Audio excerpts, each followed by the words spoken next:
Como que a gente faz um mapa para definir e desenhar produtos? Cara, foi uma pergunta ótima, cara, porque a gente, na verdade, assim, o produto não era para ser o que ele era hoje. A minha dor não era essa, não era desse processo completo. Na época, eu atendo até hoje, grupos de empresas de trade marketing, são aquelas empresas que terceirizam funcionários, né, da área de marketing também. Então o cara bota um cara para ser promotor de vendas da Samsung lá no Açaí, lá na Fast Shop, na Paraíba, aqui em São Paulo, no Rio de Janeiro. Então o cara tem 1.000 funcionários. E eu atendia, na época, 3 grupos com 7 empresas cada um. O cara tinha uma empresa de mão de obra temporário, outra efetivo, outra de marketing, outra de... esqueci, tem um nome específico, que ele coloca os produtos ali na prateleira, na posição de destaque, um monte de coisa. Então, esse é o promotor de vendas, não é? Então, e eles falam vários cenários, assim. E ele me mandava todo dia a nota certinha por e-mail, todas as notas. Só que eu recebia de 21 empresas, mais de 40, 50 e-mails por dia, e eu tinha um SLA que era assim. Essas empresas são muito organizadas, então ele mandava 40 e-mails de manhã, eu tinha que analisar na parte da tarde e responder até às 18, era o meu SLA com ele, em contrato. E o que chegasse do meio-dia às 18, eu tinha que responder até o meio-dia do outro dia. Então o meu problema era analisar a retenção, não era a nota. Só que aí o que é o legal? Quando a gente estava no Sebrae, o Sebrae falou, cara, você não pode partir um produto só da sua dor. Você tem que pesquisar o mercado. Então a minha tarefa na incubadora do Sebrae foi visitar mais de 100 contadores e tinha que ter lá os dados, tudo. Então eu visitei 100 contabilidades, entre empresas de contabilidades, para entender qual era a dor. E em 99% dos casos o cara falou, cara, o teu cliente é fantástico. Teu cliente te manda a nota todo dia. Eu não tenho acesso à nota. O cliente menor, ele não manda a nota, ele não tem essa estrutura. Então eu não tenho a nota, eu preciso da nota.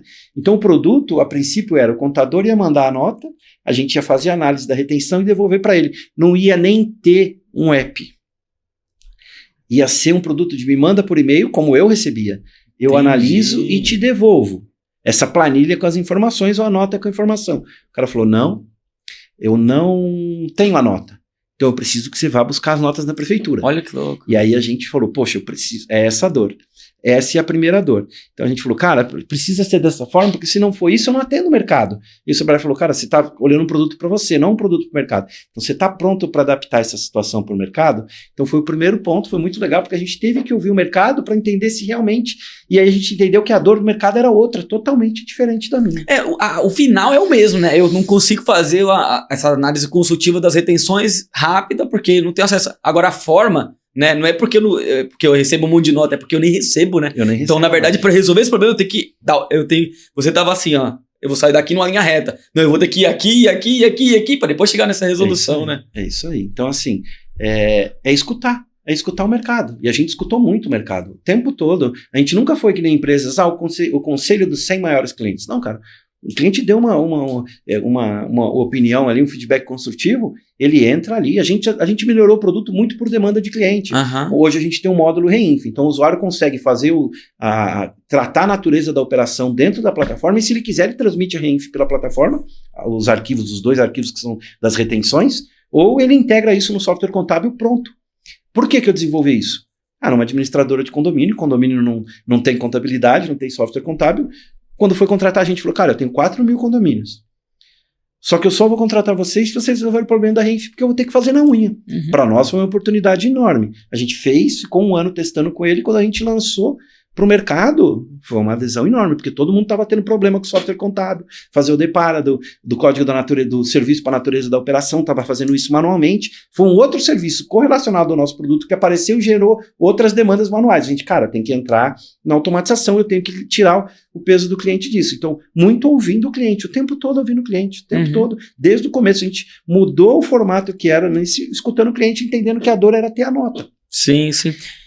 Cara, isso é muito incrível, viu? É muito incrível, porque... Que é o conceito que a startup fala, né? Sim. Todo produto novo nasce de uma dor. E foi aquilo que eu percebi lá em 2007, quando eu chamei com o cliente, né? O cliente sempre vai falar para você tudo o que ele precisa. Cara, eu preciso disso, aqui, mas eu não dou conta. Então, é você entender e falar, como é que eu consigo... Quando a gente fala, BPO é um produto novo que nasceu na contabilidade a partir de uma dor que o cliente começou a externar para todo mundo. Cara, eu não consigo. Você quer que eu te mande as informações para você fazer contabilidade, a descrição dos pagamentos da informação no banco, mas eu não tenho quem faça isso. Então, a sua contabilidade não vai sair com qualidade. Então, eu consigo te ajudar com isso. As empresas que tinham dificuldade, que antes só usavam nota comercial, principalmente, precisavam ter um RP, precisam controlar estoque. O contador começou a implementar ERP. Então, tudo é oportunidade muito de ouvir, né? O mercado, assim, tudo nasce daquela dor e o nosso cliente tem muita dor no mercado contábil. Muita dor mesmo. Sim, tem muita dor, né? Acho que o difícil é o que a gente vai priorizar, né? Pra resolver, né? E também tem um pouco da essência, né? Talvez de cada empreendedor, né?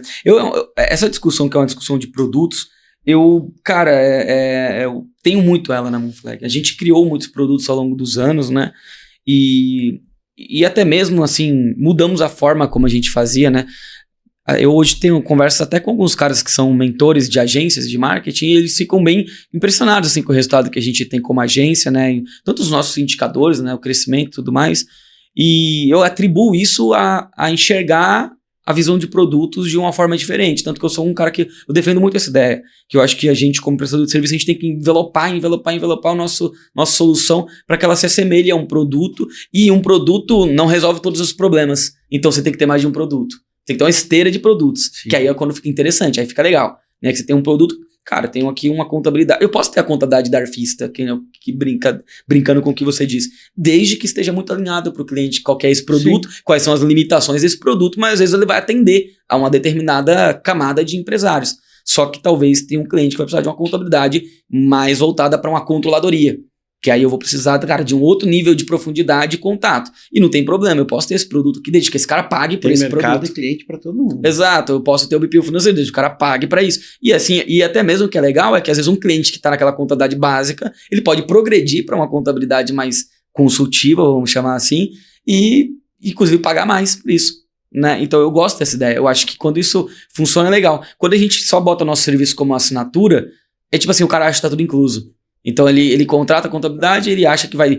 com certeza, né? O seu cliente aí tá achando que você tá com tudo pronto da reforma tributária para resolver a vida dele. E ele pagando... Tá achando que ele não vai ter que arcar com nada disso. Ele pagando o auge dos R$200 de mensalidade dele, que isso que é mais triste às vezes, né, cara? Então assim, cara, e é louco isso, essa questão de produto, porque quando isso não é alinhado muito bem, eu já vi, cara, eu corrijo muito amigo meu que é empresário que é fora do mercado contábil, porque os caras, tipo assim, é louco. Tem cara que é PJ... O cara fatura, sei lá, 30, 40, 50 conto, cara, não sei o quê. Ah, não, mas isso aí era uma questão de nota fiscal, olha só isso aqui, ó, se liga. O cara é infoprodutor, esse cara. E aí ele precisa emitir as notas fiscais dele, mandava contabilidade, normal, né?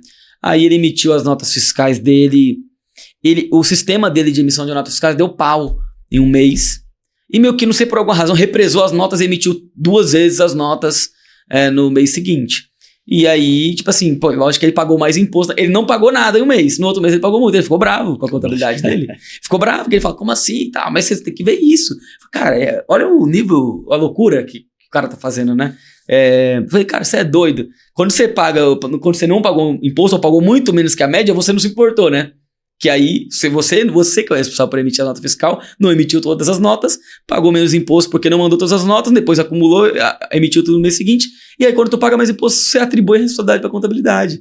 Tipo assim, que você é o cara obrigado a emitir suas notas. E eu tenho certeza que você também vendo aí, com certeza já passou por algo assim, que assim, é a ponto de tirar a gente do sério, né? E aí você fala, cara, você é louco? Aí eu perguntei pra ele, cara, quanto tu paga pra contabilidade? Ah, sei lá, R$250. Ah, mano, é brincadeira, né, velho? É brincadeira, né, velho? Mas o cliente tem essa sensação, né, de que o contador é responsável por tudo. E a gente tem ouvido bastante, assim, primeiro, o empresário não está preocupado com a reforma. Ele está achando que é alguma coisa que o contador vai resolver para ele. Sim. Foi aquilo que a gente falou. E tem alguns contadores já vendendo produto, nós estamos vendendo um produto na Rossi, que é a consultoria para a implementação da reforma tributária, que é justamente fazer isso. A gente conversou, fez 2 palestras com clientes e eles falaram, cara, eu entendi o nível de coisa que eu tenho que fazer e eu não consigo. Você vai fazer por mim?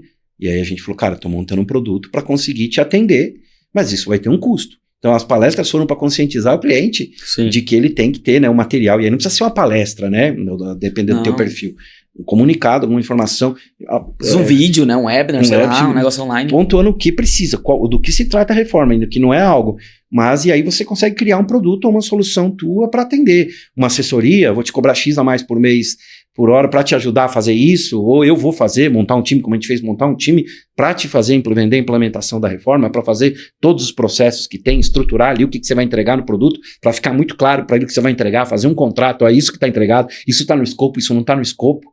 né? Para não ter dúvida disso e aí você conseguir gerar esse produto. Mas a oportunidade está aí, mas ela também vem do quanto o mercado ainda não acordou para isso. Sim, sim.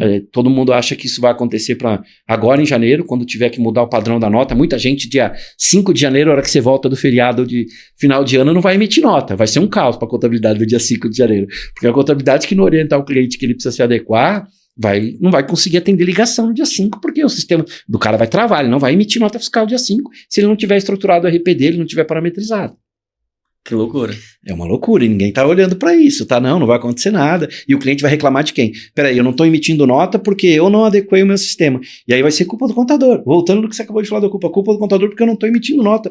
Mas não é atribuição do contador ir lá e parametrizar o sistema do cliente. Não. Nunca foi. Entendeu? Nunca foi. Mas o contador precisa orientar o cliente que ele precisa fazer isso até janeiro.